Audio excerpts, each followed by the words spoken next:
Kamala kitchen diary சொந்தங்களுக்கு வணக்கம். இன்னைக்கு நம்ம செய்ய போற ரெசிபி உடலுக்கு மிகவும் ஆரோக்கியமான சுண்டக்காய் காரக்குழம்பு. பாரம்பரிய முறையில் எப்படி செய்வது என்று பார்க்க போகிறோம். வாங்க கிச்சனுக்குள் போகலாம். இன்னைக்கு நம்ம சுண்டைக்காய் காரக்குழம்பு வைக்க போறோம். சுண்டைக்காயை ரெண்டு ரெண்டா உடைச்சிக்கும், இப்படி உடைச்சிக்கும்.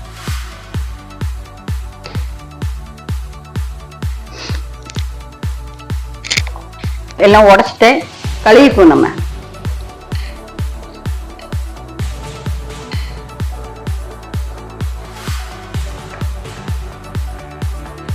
நம்ம ஒன்று ஒன்றா வறுத்துப்போம். கடலைப்பருப்பு இது போட்டுக்கோ, ஒரு ஸ்பூன். மல்லி 2 ஸ்பூன் போட்டுக்கோ.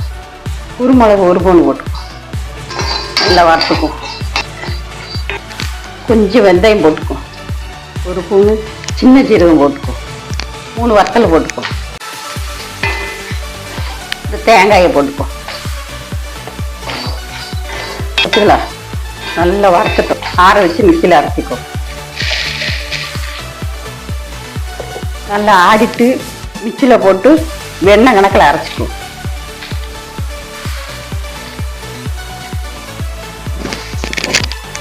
இது போல் வெண்ணெய் கணக்கில் அரைச்சிக்கணும். நல்லெண்ணெய் ஊற்றிக்கோ. நல்லெண்ணெய் ஊற்றினா தான் நல்லா டேஸ்டாக இருக்கும். நல்லெண்ணெய் ஊற்றிக்கோ. வெண்ணெய் காஞ்சிட்டு 1 ஸ்பூனு கடுகு போட்டுக்கோ. உளுந்து கொஞ்சம் போட்டுக்கோ. வெந்தயம் கொஞ்சம் ஓலை போட்டுக்கோ. சின்ன சீரகம் போட்டுக்கோ. கறிவேப்பிலை போட்டுக்கோ. சின்ன வெங்காயம் ஒரு 15 வெங்காயம், வெள்ளைப்பூடு ஒரு 10 இதில் போட்டுக்கோ. சுண்டைக்காயை இடிச்சு வச்சிருக்கோம். இதை போட்டு நல்லா வதக்கிக்கோ. கொஞ்சம் போல கல்லுப்பு போட்டுக்கோ. இப்போ இதில் பிடிக்கும். நல்லா வதங்கட்டும். சுண்டைக்காய் நல்லா வதங்கிட்டு ஒரு தக்காளியை மிக்சியில் அரைச்சி வச்சிருக்கோம், ஊற்றிக்கோ. கொஞ்சம் மஞ்சப்பொடியை போட்டுக்கோ.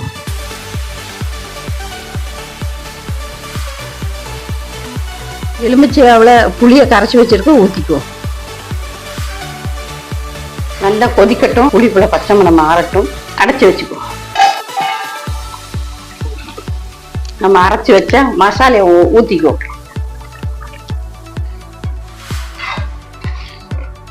கொஞ்சம் கல் உப்பு போட்டுக்கோ. காயப்பொடி கொஞ்சம் போட்டுக்கோ. சுண்டைக்காய் காரக்குழம்பு ரெடி. இது ஒரு வாரத்துக்கு ஒரு வாட்டினாலும் சாப்பிடுங்க. இருந்தது சுண்டைக்காய் வந்து சுகருக்கு நல்லது, ப்ரெஷருக்கு நல்லது.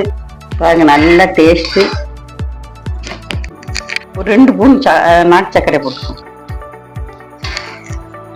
சுண்டைக்காய் காரக்குழம்பு ரெடி. இந்த சமையல் உங்களுக்கு பிடிச்சிருந்தா சேனலை சப்ஸ்கிரைப் பண்ணி பெல் ஐகானையும் கிளிக் பண்ணிக்கோங்க கைஸ்.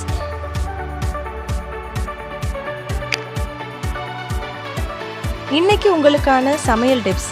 சிறிது ரவையை பூரி மாவில் சேர்த்து பிசைந்து சுட்டால் பூரி நன்றாக உப்பி முருகலாக இருக்கும். சப்பாத்திக்கு மாவு பிசையும் போது சிறிது பால் சேர்த்து பிசைந்து சுட்டால் சப்பாத்தி மிருதுவாக இருக்கும். இது மாதிரி நீங்களும் ட்ரை பண்ணி பார்த்துட்டு உங்கள் கருத்துக்களை கமெண்ட் பண்ணுங்க. மீண்டும் ஒரு நல்ல சுவையுடனும் டிப்ஸுடனும் உங்களை சந்திக்கிறோம். தேங்க்யூ ஃபார் வாட்சிங். நன்றி, வணக்கம்.